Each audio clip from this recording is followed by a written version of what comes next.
Good morning, everyone. I know it's a little toasty out here, so we're moving the program along as quickly as we can. And with that, I just wanted to welcome you all and say it's nice to see so many familiar and new faces today. I'm Lisa Basowich, chairwoman of the Women's Philanthropy Council. And the last time we gathered in person for a United event was in April of 2019, if you can believe it, at this very hotel just upstairs. It's hard to remember and comprehend everything that has happened since then. When I took my role as chairwoman in May of 2020, over a Zoom call, I knew I was stepping into uncharted waters, but I also knew that it was my responsibility to our community and to the Women's Philanthropy Council to do my part to continue to lead us to build a vibrant and thriving Jewish community and to help those in need, because that is precisely what Jewish Nevada does. In 2020, Jewish Nevada raised nearly $2.7 million from over 1,200 donors, making that our most successful campaign in over 5 years. It is because of the generosity of all of you sitting here today that we are on track to meet and exceed those numbers in 2021. Thank you. Throughout today's event, you are going to hear about just a small snapshot of the programs and agencies these dollars make possible, but I encourage you to scan the QR code in your program book and view the 2020 Impact Report to truly see how your dollars touch over 70 different agencies to create vibrant community and help those in need. Investing in this organization is an investment in this community, in Israel, and in the Jewish communities around the world. Like any good business, we can plan for the years to come when we know that we can count on your continued support. Simply put, the more money we raise, the more money we can allocate back to the community and continue to do this important work. So, in addition to all of the thank yous that have already been acknowledged today, I really want to thank all of you. We cannot do this work without your support, and I would now like to invite up our president and CEO, Stephanie Tuzman.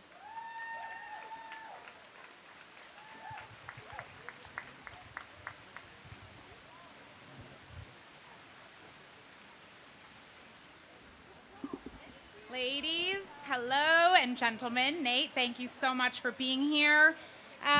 There is nothing more devastating than spending an entire year to plan an amazing event, and then the sun doesn't cooperate with you, and the heat is horrible. So please know, I hear you, I feel with you. I will go home later and agonize over this day. But remember, please, why you're here and how important you being here is to our organization and to me. Okay, I'm getting emotional, but please, don't let this ruin the day that we've planned for you. I'm sorry. But it is so nice to finally be reunited with all of you. Unfortunately, our chairman of the board, Josh Bianco, couldn't be here today, but he sends his best to all of you. I must take a moment to add my thanks to Melanie and Jillian and to the entire United Committee for planning a fantastic morning, and to Megan Weintraub and Georgette, who the dynamic duo who have spent countless hours behind the scenes preparing for today. I know how much energy and effort goes into every detail of this event, so congratulations to both of you. And Lisa is right. The thanks and the appreciation really does go to all of you, not just for being here today, but for being passionate and committed throughout the entire year to helping Jewish Nevada accomplish our mission of building and sustaining a vibrant Jewish life and to take care of those in need locally in Israel and around the world. We have accomplished so much this year, and while COVID was certainly affecting our lives, our homes, our hearts, Jewish Nevada didn't stop delivering on the other areas of our business that provide much needed support and vibrancy to our community. I do want to take this opportunity to ask some women who are here today to help me highlight just a few things that you, really all of us, accomplished together this year. Okay, we allocated over $430,000 to 15 synagogues, 5 social service agencies, 3 community organizations, including JFSA, and 7 overnight camps for COVID-19 relief, in addition to providing hours of virtual programming and opportunities for connection. No, you're not.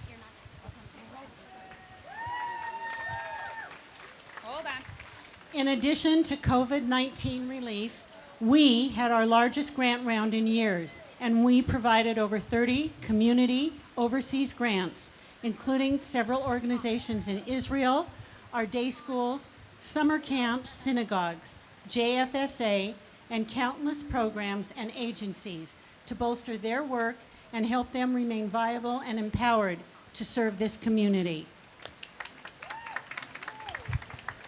We've expanded into Northern Nevada. Mara Langer has joined our team and has been connecting with the community, building leadership, and enhancing relationships to create vibrancy and continuity throughout Reno and the surrounding areas, truly making Jewish Nevada Nevada's Jewish Federation.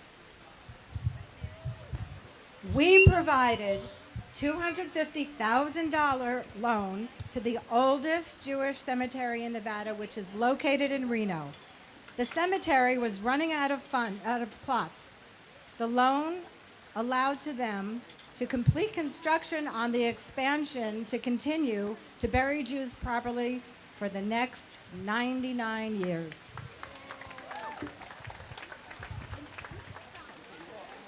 We have issued 6 loans to date through the Hebrew Free Loan Program, providing people with an interest-free loan to handle a variety of unexpected expenses, giving them a hand up, not a handout. Hold on one second. Debbie is right there. There you go. We fully integrated operations with Hillel of Northern Nevada. Jewish Nevada now oversees and operates both Hillels that serve college students attending universities across the state.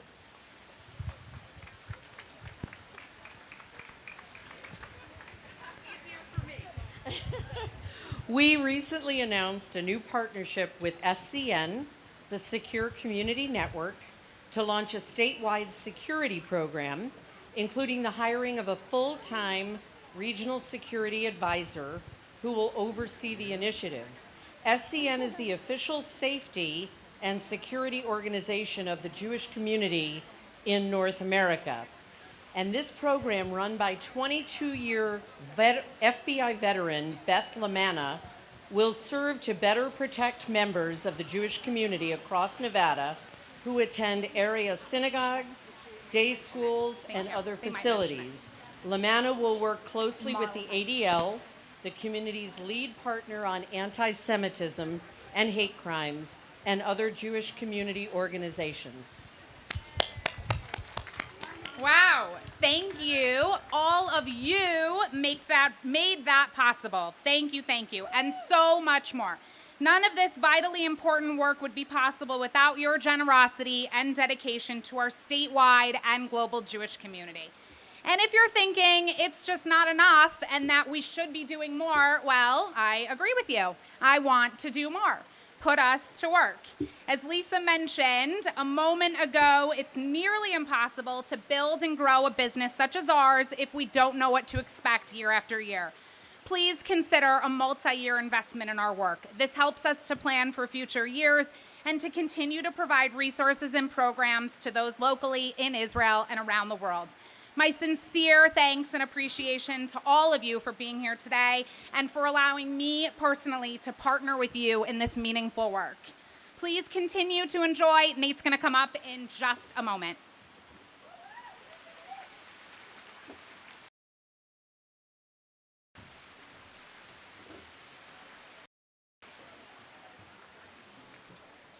This is the moment we have all been waiting for, and I am so honored and privileged to introduce today's guest speaker, Nate Berkus. When we started planning this event in the fall of 2020, we were still in the first stage of this pandemic, and no one knew what the world would be like in October of 2021. Nate and his team graciously worked with us through the ups and downs to ultimately be here today and in an environment that felt comfortable for everyone.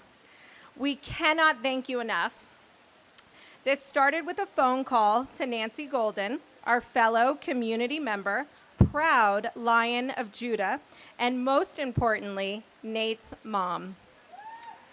We are thrilled that Nancy will also be joining us on stage in just a few moments. Thank you so much for sharing your son with us today.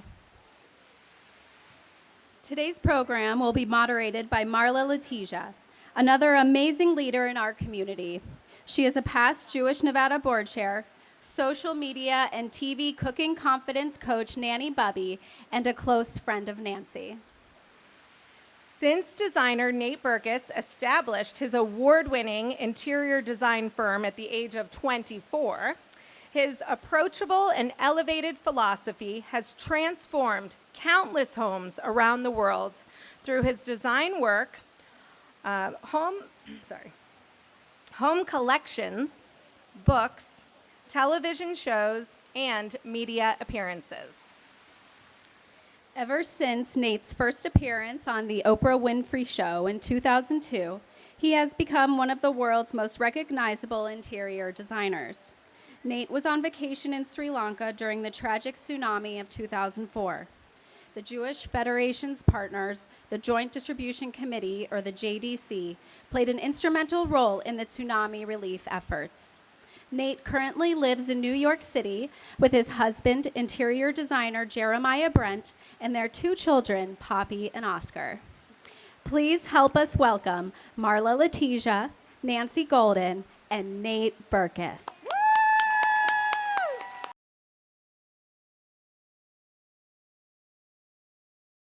Yeah, whoop, there, I am hot. Go ahead. Okay.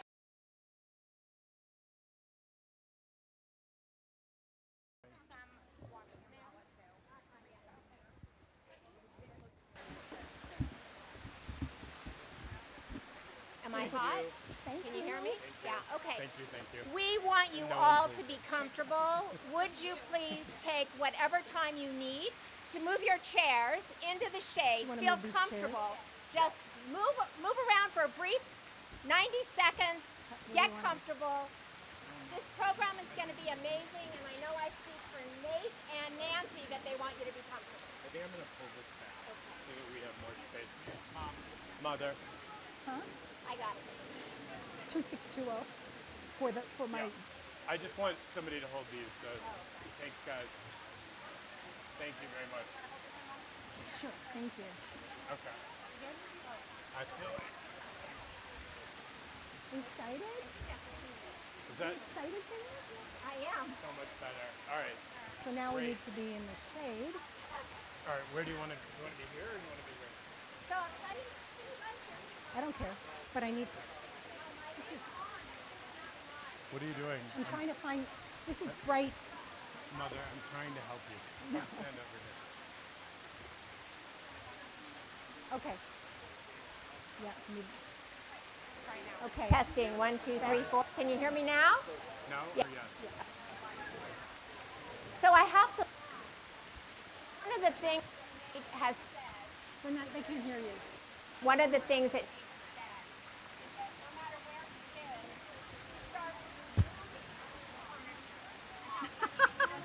Wait. They can't hear you. My mic is still not on? Yeah. Do that. What? I'm going to time. I don't think my mic's working. Testing, 1, 2, 3, 4. Zach. Yeah? Is my mic working? I don't know. Let's see. Is my mic working? All right, so you're all in the shade. And I want to say one thing about Nate and about Nancy before we get started. So you should know that Nate is not on the speaker circuit.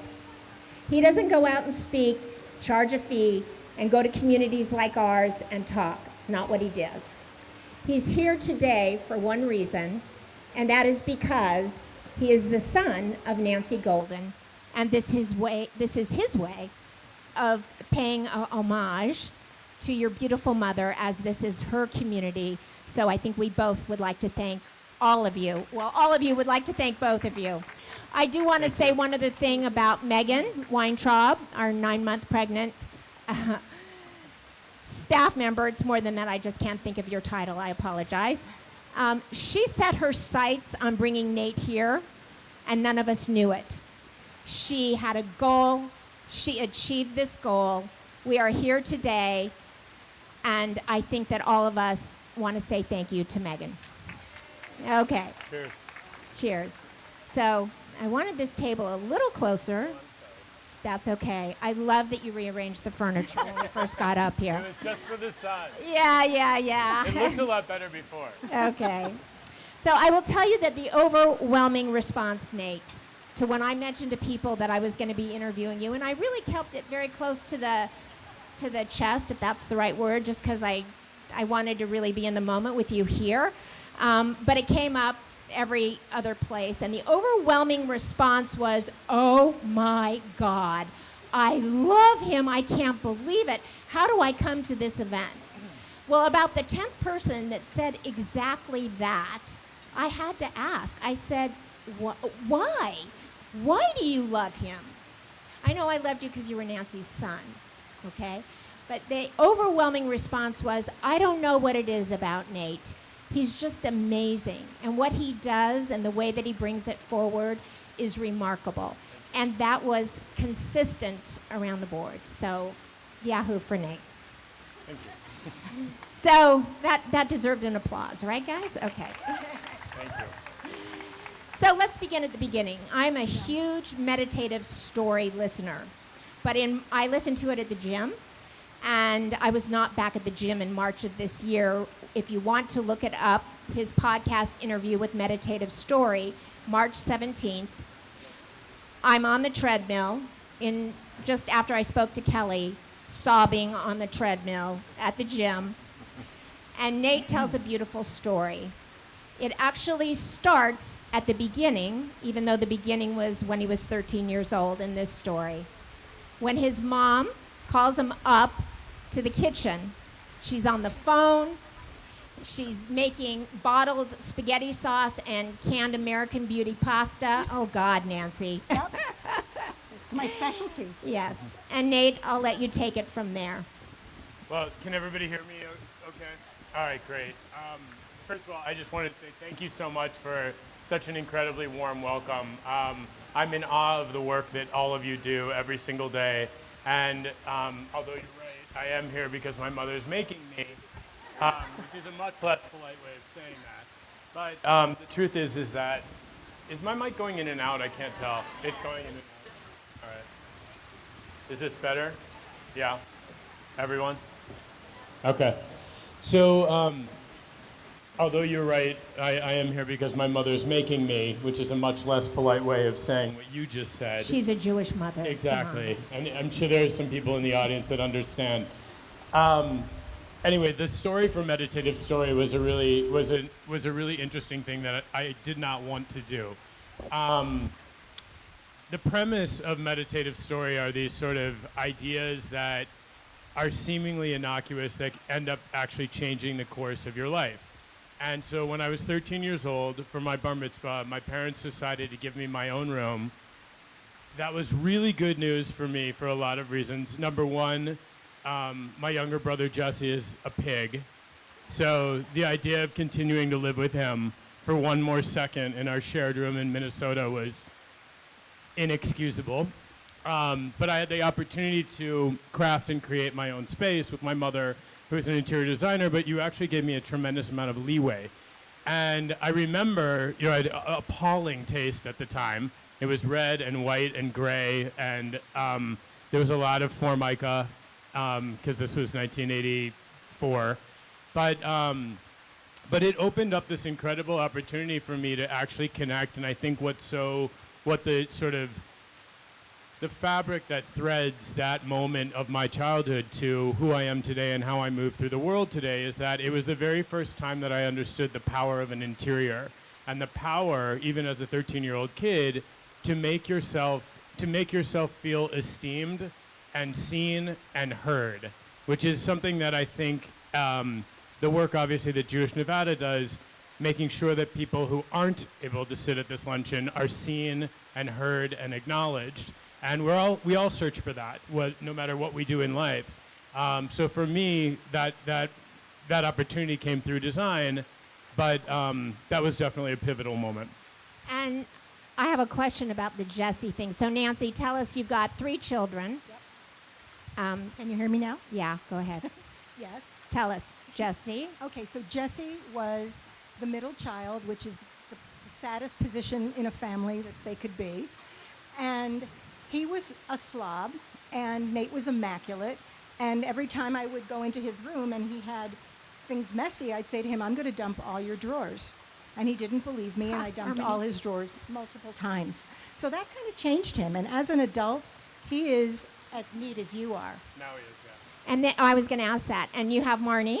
And Marnie barely talks to me. Okay, well, there you go. So I want to tell you, I wrote this down word for word, and I have a question about it. Okay. Like, did you call Jesse and said, hey, if you hear this line on Meditative Story, I don't want you to be upset. Here's the line. I mean, did you call him and tell him? No. Okay. So in Meditative Story, you describe Jesse, your 7-year-old little brother, by, quote, why does a 13-year-old have to live with a 7-year-old? He's just dirty. He always has dirt under his fingernails, and he has a dusty neck. Which is to say he is normal, and I am not. You're a triple Virgo. You say his bed smells, his dresser's totally messy, but I can't believe I have to sleep above this slob. And then you go on. I'm just wondering, like, do you call your brother and tell him you said that? But then you go on to decorate your basement, and you said, I love this, and I have a ton of questions about that you decorated the basement in red, white, black, and gray, which is the color of your very favorite break dancing outfit. Does that deserve a laugh? Not an applause, but a laugh, right, guys? Yeah, I mean, first of all, my brother has taken the brunt of, everything from me, as younger brothers tend to do. But he and his wife and baby, and they're actually expecting again, which is an incredible thing right now. But of all my siblings, he and I are actually the closest. And my mother's right, he actually is like probably as clean as I am now, because his drawers did get dumped as a child. But I do think that I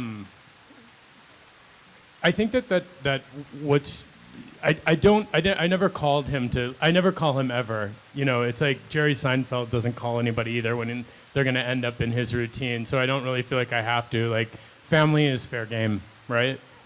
Right? Family is fair game. Remember that, Harm. Yeah.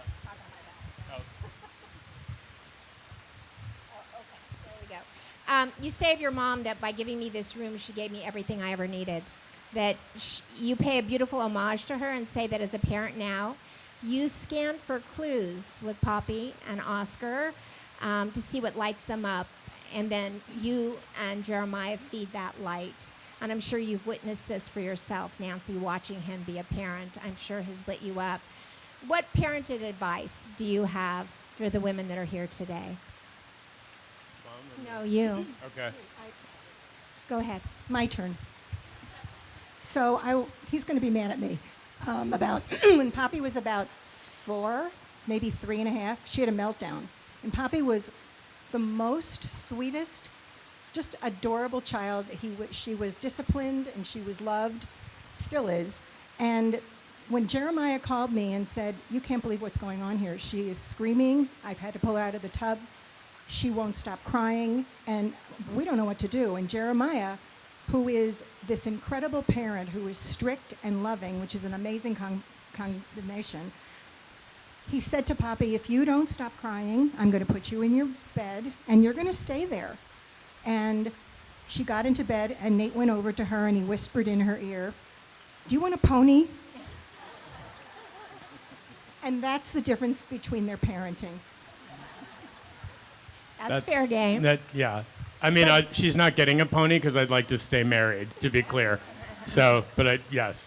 No, I'm not the disciplinarian. I will say, I'm going to take this back to like a serious moment because I know everybody's hot and everybody's spent their day coming here, and I feel an obligation to obviously answer truthfully and openly and honestly. But, being a parent as a gay man, there's a lot of people that fought for my husband and I to have that opportunity.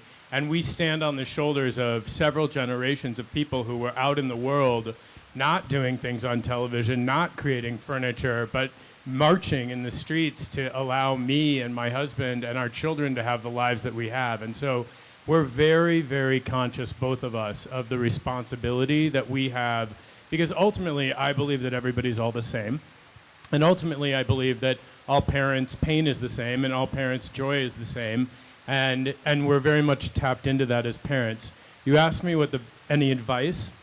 It's not my own advice. It's not your advice. It was actually belonged to Dr. Maya Angelou. Years ago when I was part of the Oprah Winfrey Show, I was backstage in the control room when Dr. Angelou was a guest on the show. And they had this incredible hour of conversation, and then Oprah opened the questions to the audience, which never aired on TV. And this young mom stood up and she said to Dr. Angelou, "Do you have any advice to be a parent?" And I'll never forget her answer. She said, "Do your eyes light up when your child enters the room every time?" Because really, in the end, I think that if they do that, and we try and do that every time, it's not easy. I mean, Poppy comes around the corner in 16 outfit changes a day now. She's 6 years old, but we really do. And I think the sentiment behind that is so important. Not only as a parent, but for everyone, to show how much we're connected and how much we love one another. Do your eyes light up when somebody that matters to you comes into the room? That's beautiful. That's beautiful. So you mentioned Oprah. That's a journey in itself. You started your own design firm when you were how old? I was 22. That's risk-taking. And I really was thinking about that. I think your biological father was probably a risk taker based on Definitely. what you, yeah. Yeah. Because I thought, how does, Nancy and Golden in the house where you were raised, they are not risk takers. Those No, two. my father was such a risk taker that he was like a sponsor in GA. Oh, so he was, okay, yeah. I'm in the perfect spot for him, yeah. Yeah. So I assumed that you took after him, yes. So that is a risk taking. So take us on the journey. How does a 22-year-old designer end up on Oprah? How does that happen? So what happened with that, and I've always been fortunate enough to be supported and bolstered by strong women in my life. And I was leasing my second office space in Chicago. I had leased my first one when I first started my company in my basement, and then moved to an office and then leased a second one, and I made a conscious decision to lease a space that was in the gallery district, like the Soho of Chicago, River North. And it was on the first floor, and I thought, at least that'll give me the flexibility if no one hires me anymore, that I could set out a shingle and sell shit. Vintage stuff or whatever. So I was thinking about that, and what the space actually evolved to be was part gallery, part office, part studio and workshop. And I did a gallery show for Greg Lauren, Ralph Lauren's nephew, and he's a fashion designer now, but at the time he's also a classically trained painter. And he did a series of these really large-scale paintings, and two of the Oprah producers happened to be there that night. So a year after that, I remember meeting them. One of them bought two of the pieces. There were only 8 in the whole show. And a year after that, I got a phone call, would I be interested in doing a makeover on Oprah? And I said, of course, that's great, It was a year later. One whole year after, yeah. Did that call come to you via Sherry Salata, or did that phone call come? No, it was like a junior producer who ended up being a senior producer. Right. I worked with the same production team for 12 years. And I think that the big takeaway for me and for all of the young people that ask me for advice in career is that I treated every makeover for 12 years, every other month, exactly the same as I treated my first one. Because I was the last to leave, I styled the bookshelves myself, I made sure the producers were taken care of, I made sure the homeowners were taken care of. And, at the time I was writing books and designing product and making a lot of money, but you're only as good as your last show, really. Yeah, for sure. And so that was important to me. Anyway, they asked me to redo a small space in Boston, and my business side kicked in, because they said, can you leave with your plumber, your electrician, and your, mill worker in an hour from Chicago to Boston. And I said, you guys, that's not how this works. This was flip phones, no internet, no companies had a website to select furniture. Everything moved at what I thought was a frantic pace, but compared to now, you know, was literally like a tortoise. And I said to them, you have to connect with a national retailer. We have to think about this, you know, where's a national retailer that has trades in each city and each major market? Because if we're really going to do this, my plumber and I have a great relationship, but he's not getting in his van right now to drive to Boston for me or for you, Oprah. So we created the production behind the television makeover really together. It was great. Nancy, what did you think when you got that call? Mom, I'm going to be on Oprah. So funny. One of the first things I said to him, okay, what you need to do is hire the single best talent lawyer in the country, because if she's offering you a contract, you need to know what that means. And so I have a friend in Minneapolis whose daughter roommate was the daughter of a top talent attorney in LA, and he called him, and it was a fortune. And he started working with this guy, and after about 2 weeks, he got a call from one of the producers saying, you're going to lose this position. He said, because when we asked Dr. who was it? Phil. Dr. Phil, and we asked all these other guys, they just signed the contract. And he said, and you're taking this way much too time. And I said, too long. So I said, okay, what you need to do is say yes, contracts are meant to be broken, and just sign it. And that's how it happened. And he signed the contract. And you said to your friends what? Your friends, my son's going to be on Oprah. I had 14 of my friends in the house for the very first day, thinking that would be the only time we'd ever watch him on Oprah. And I had to bring chips and pop and everything for them just to make sure that they would come. Oh my God, I love this Jewish mother. Can you guys relate? So let's the next part of this is even difficult for me to talk about. So I want to journey off to a few years later in 2004, December 26th, when the largest tsunami recorded in recent history, a 9.1 earthquake hit the middle of the Indian Ocean and sent a tidal wave, a tsunami, to all of the countries that were beached in the Indian Ocean area: India, Indonesia, Thailand, and Sri Lanka. And where else? Yeah, Sri Lanka. And you say that when you start the book, Things That Matter, that you define yourself, and the only thing that matters to you is that in every situation you ask, can I survive or can't I? And this book was written in 2012, so I just wonder if almost 10 years later, I'm assuming you wrote it in 11, do you still feel that is what you ask yourself? Has that grown, or do you still key in on that as a way to define yourself? You know, it's funny. Jeremiah and I taped the Today Show with Hoda and Jenna yesterday in New York City, or 2 days ago in New York City. And in the green room, one of her producers said, "Oh, I haven't seen you in so long, since we were on that Delta flight that was forced to land and on the tarmac because there was smoke in the cockpit and there were fire trucks there." And he said, "Do you remember that?" And I said, "Oh my God, do I remember it? Of course." It was like 3 years ago, before the pandemic, and I was sitting on a Delta flight, and smoke was coming in through the cockpit, and the flight attendants were amazing. And I actually went on Instagram afterwards to thank the flight attendants and the pilots. It was a mother and daughter team flying the plane that day. Oh, wow. And they landed the plane safely in an emergency landing at JFK. Which is a long way of saying to you, I sat there in that moment and remembered that I had written those words. And I thought to myself, the hardest thing about grief is not actually the grief, I don't think. I think it's the desire to give up anything else to live for. when you're grieving, you don't think about what could happen in your life, no matter what age you are. You don't think of the opportunities that still are out there for you, because we're not designed to do that. You have to leave yourself the space to go through whatever it is that you're feeling.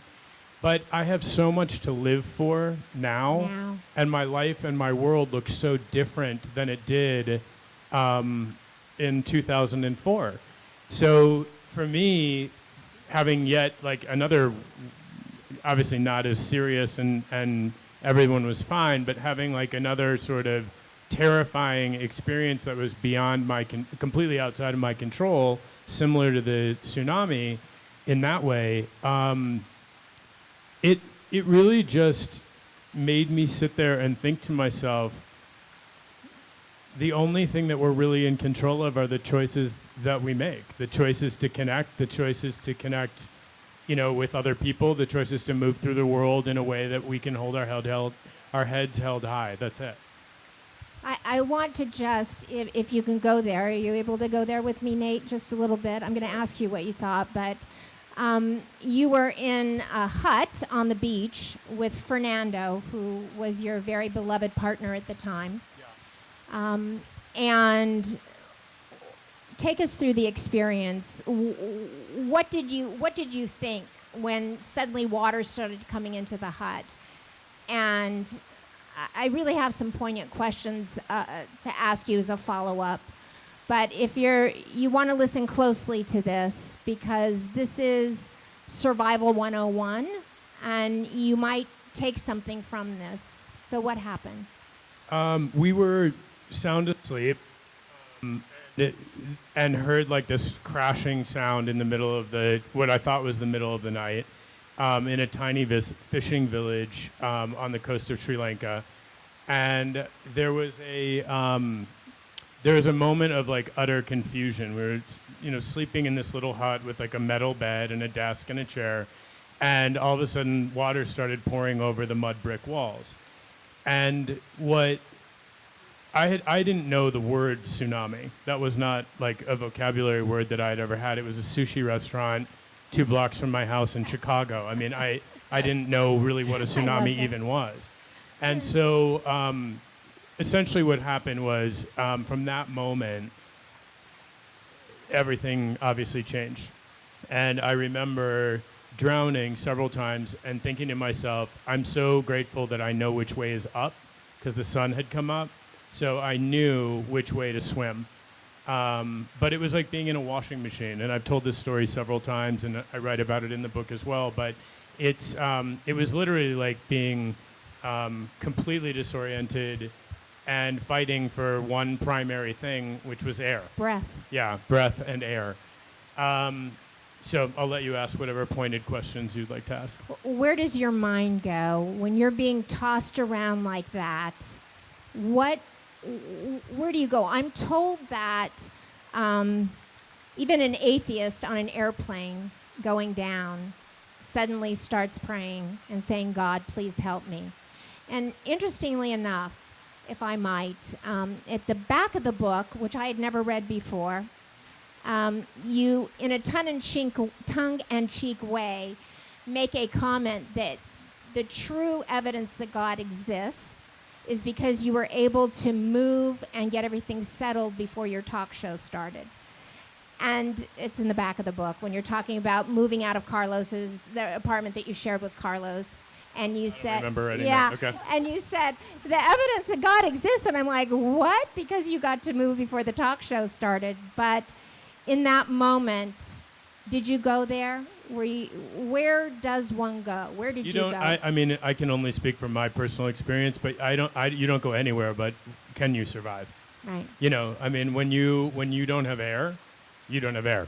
So you're not thinking about anything but getting air.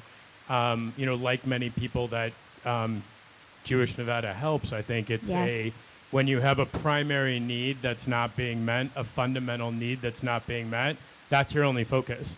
So God didn't come into it for me. Religion didn't come into it for me. Memories, I wasn't having any flashbacks of my life. Nothing was, nothing other than I just needed to breathe. Breath. Yeah. Breath.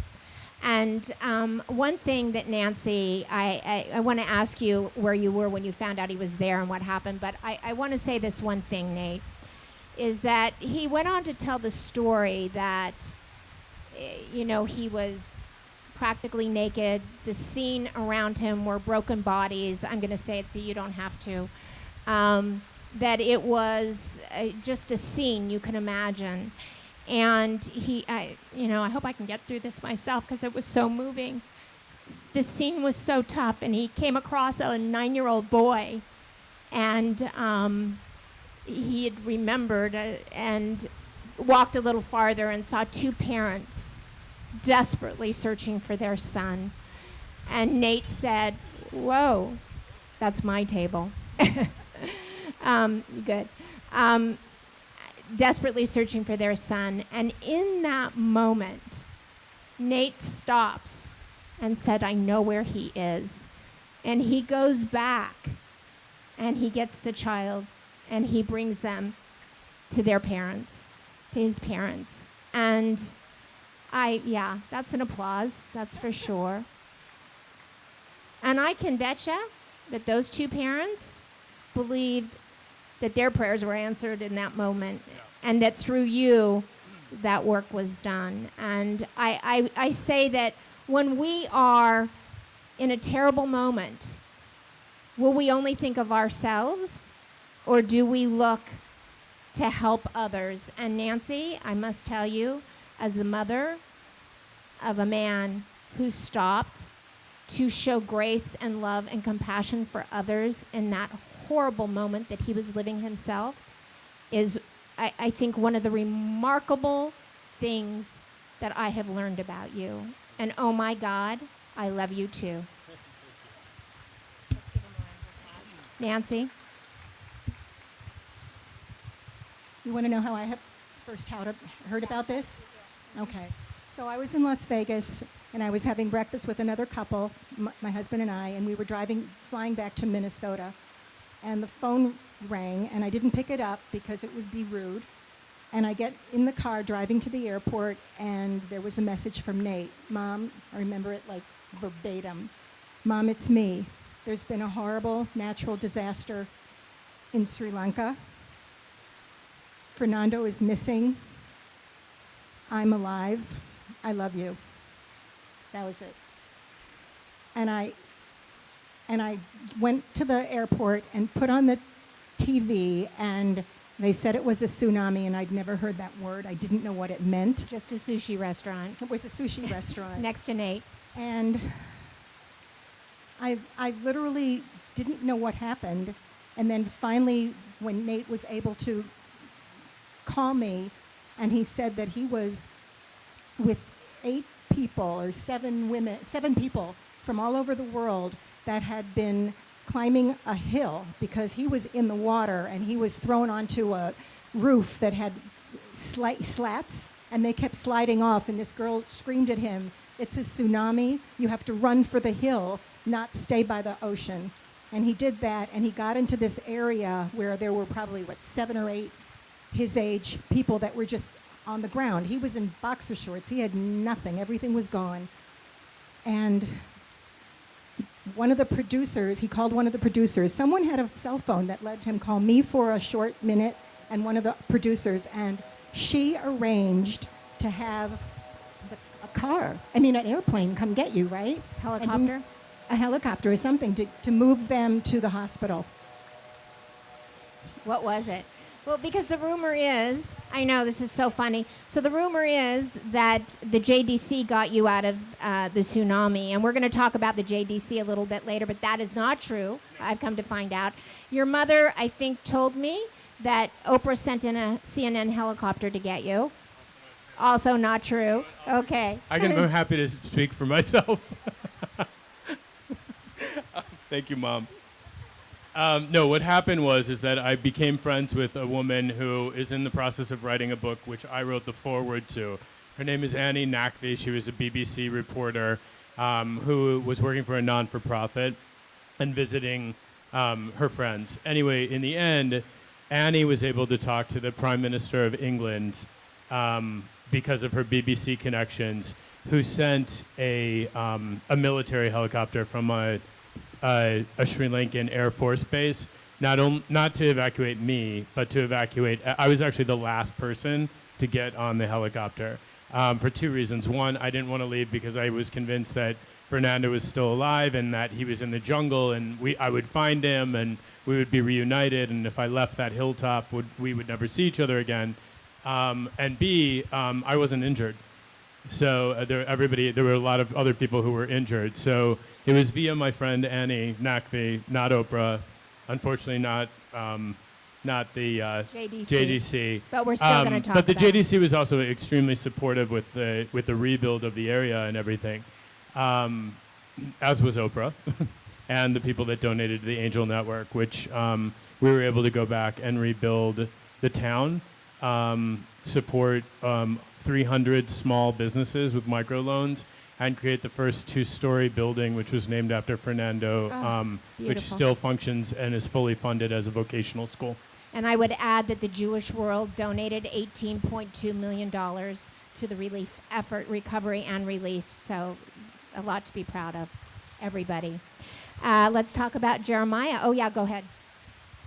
I have one more important message, that after about how many years that you went back with Jesse? How many years was it? Do you remember? It was 1 year. Yeah. Okay, the anniversary of the tsunami. He went back to see what had been done over that year, how much it had been fixed and worked on, and just to see what the families were living with or what was going on. And he went to the hospital to check it out, because when he was walking around without any clothes or shoes or anything, his feet were all chewed up, and that's how he came back to Chicago, with really infected feet. But the year of the tsunami, they had done a beautiful, it was, what do you call, like a beautiful memorial? It was a memorial. And it was this gorgeous memorial of waves, two waves touching each other from the bottom of the base to the top. And it was dated September 17th, 2003, or whatever, 2005. That was Nate's birthday. And they didn't know that it was your birthday, and they put your birthday year on that beautiful memorial. So it was pretty touching. That's beautiful. So let's close it up with you and Jeremiah. So you can tell I live my life on podcasts. And the Rachel Zoe and Roger Berman podcast that you did works for us, which is a great podcast. You talk about that gay marriage was only legal for about 1 year when the two of you decided to get married, and that you were going to have it at an abandoned sugar factory, and on Fire Island, was it, or Staten? No, in Brooklyn, sorry. Yeah. Okay. But you said something about your mother stepping in a puddle, and that's why you didn't have it there. And you said, I just can't imagine my mother walking through that.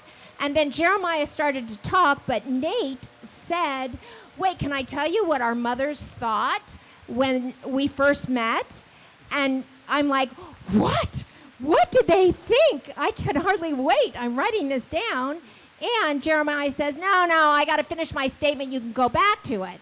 So he finishes, and Roger Berman takes the mic and asks another question, and I'm hanging. I am hanging. So tell us, what did your mothers think when you first met? Well, there you go. Well, I promise you guys full transparency. Jeremiah doesn't agree with this, but he would know exactly what I'm going to say. You thought he was a prostitute because he's so young, and there's a 13-year age difference, and my mother was like, what are you doing? No. And if I knew, I wouldn't have asked. Go ahead. And his mother thought, who is this older Jewish guy who's going to use you and throw you away someday? Oh, my God. So we've since resolved both of our issues. My mother calls and speaks to Jeremiah more often than she does to me, and gets a much softer response. And his mother and I have become, we clearly had our issues in the beginning, but we have we actually have come to a place of a lot of respect and admiration for each other. And it's 8.5 years later, so. Rachel Zoe says of the two of them that everybody that knows them absolutely believes and will say that there is not a more respectful or loving relationship of any couple that they know than the one that Jeremiah and you have together. So I think that was a beautiful, beautiful statement, and I have heard that in what you have said. You've said this, and then we'll close it up. I do want to talk, well, just two things, and then we'll let him go. You said of Jeremiah that you are each other's biggest fan, that you have the most in common, that your styles are very different, but when you go to flea markets and antique stores together, you never reach for the same stuff. But Nate, in this book of your mother, you said, we have the most in common. We're in the same field. We're each other's biggest fan. Our styles are very different. And when we go to antique stores and flea markets, we never reach for the same thing. And I don't know if you remembered having said that in the book. Not until you just reminded me, but you're 100% right. And I thought, what a love story. To be able to take the love and admiration that you have for your mother and to find that in a lifelong partner is also remarkable. That is. Thank you for pointing that out. You're I welcome. would not have made that connection if I wasn't sitting here today. Yeah. So. Yeah. I have one last question. I'm doing this for my daughter. I dream. Hi. Sometimes my dreams, I actually have visions, I really have to say. She calls me every morning at 7 a.m. and I say, oh my God, Harmony, I had this dream last night. And she's like, yeah, well, anyway. And I'm like, no, please, you have to hear it. And she goes, Mom, it's a dream. I don't need to hear it. Tell somebody who cares. So, okay. Well, he was transparent. Why shouldn't I be? Anyway, Jeremiah had a dream about a little girl. Tell us about that. Harmony, you have to listen to this. So when Jeremiah when Jeremiah and I met, I had always wanted to have kids, but I didn't want to do it alone. I felt like it wasn't fair to raise children with one gay parent. I think for me, my justification was at least two people could balance each other out, and it would be better for the child. So I'm not designed to discipline, as my mother has explained. So when Jared and I met, I said to him, I really do want to have kids. And he said, great, we have a meeting with an agency in LA this afternoon. And I was like, wait, well, not like right now. Like, can we travel? Can we go do things?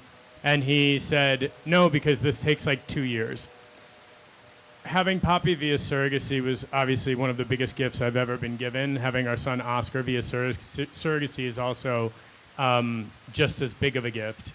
And when we were starting the surrogacy process and being matched with a surrogate with the agency that we worked with, Jeremiah woke up one night and said that he had a dream of a little girl with bright eyes and blonde hair, and her name was, in the dream, was Poppy.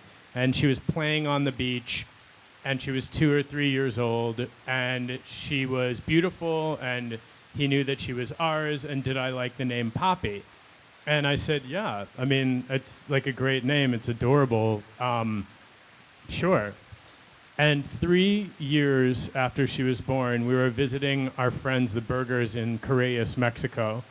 And we were sitting in Corrales on the beach, and our daughter had free reign because the water is really shallow, and she could walk up at 3 years old and make her own smoothie, ask for her own smoothie. It's like a very small, tiny, tiny Mexican community. And she came running back on the beach after getting a smoothie by herself at 3, and Jer said, that was my dream. That exact moment was my dream. The background was exactly the same. It's a beach we had been to before, and it was her first trip there. Isn't that crazy? So, amazing. Amazing. With that, I really have to thank you both. I have tons of other questions, but maybe we'll go to dinner sometime. I don't know. Sounds good. But Nancy, I thank you so much. It's easy to see the two of you, the admiration, the love. And thank you for sharing all of this because you live life in a Jewish way. And I have one last question to ask you. Sure. Can you help me move this podium into the shade? 100%. I have to approach that podium. Thank you. I think we can just move it forward.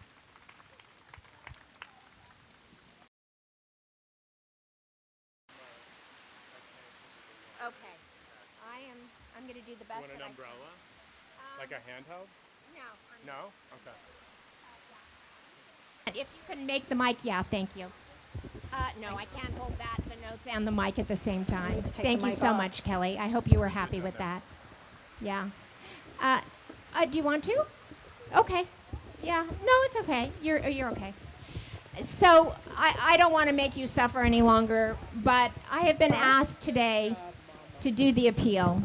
And it's not because I'm already up here on the stage, but it's because the JDC is my passion. Other than Jewish summer camp, which absolutely 100% saved my life and made me whole and the person that I am today, the JDC is my passion.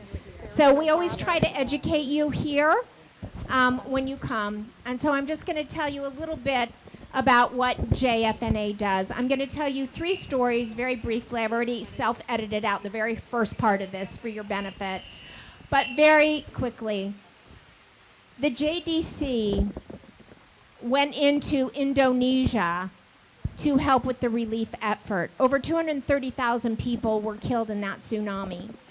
What happened is that Indonesia is the largest Muslim country in the world, and it is their policy to not take money and or relief from either Israel or the United States. But as we are Jews, we believe in even helping our enemies.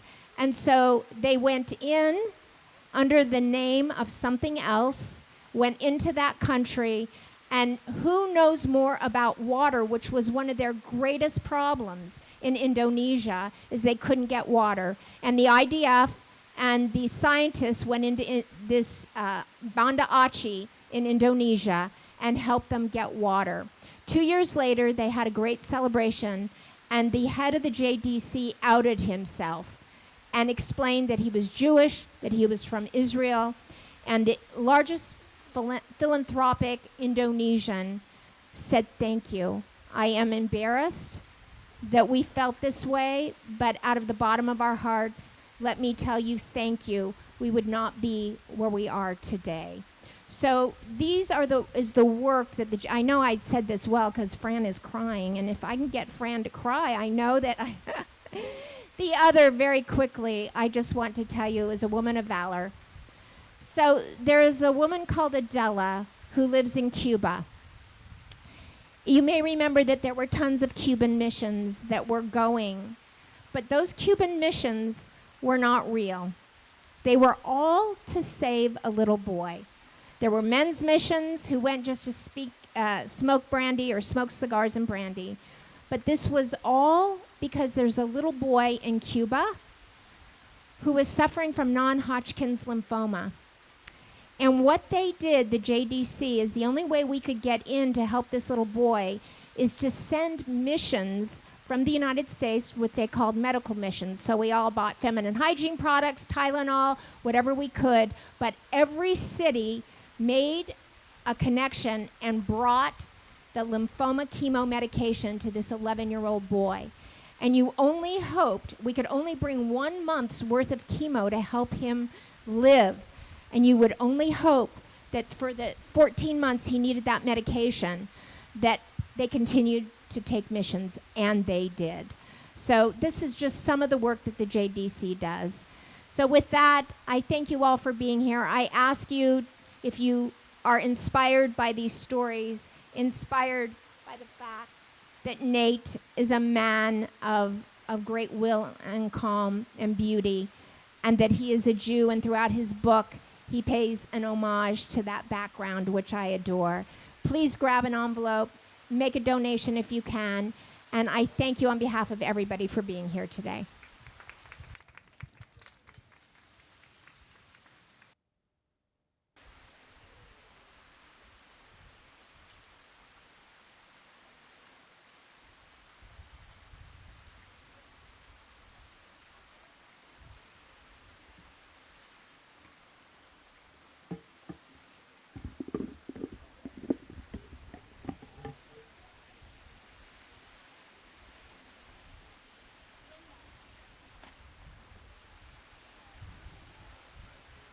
Nancy, Nate, and Marla, thank you all so much for a beautiful, fun, and meaningful morning.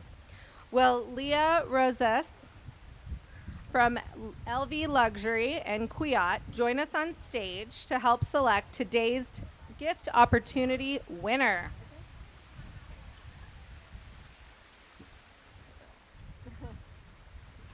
Thanks, Jeff.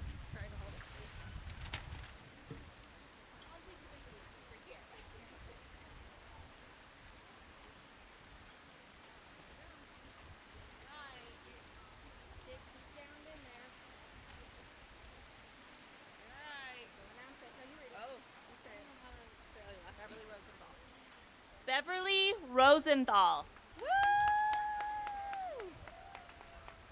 is she here? Because you have to be present to win. Okay.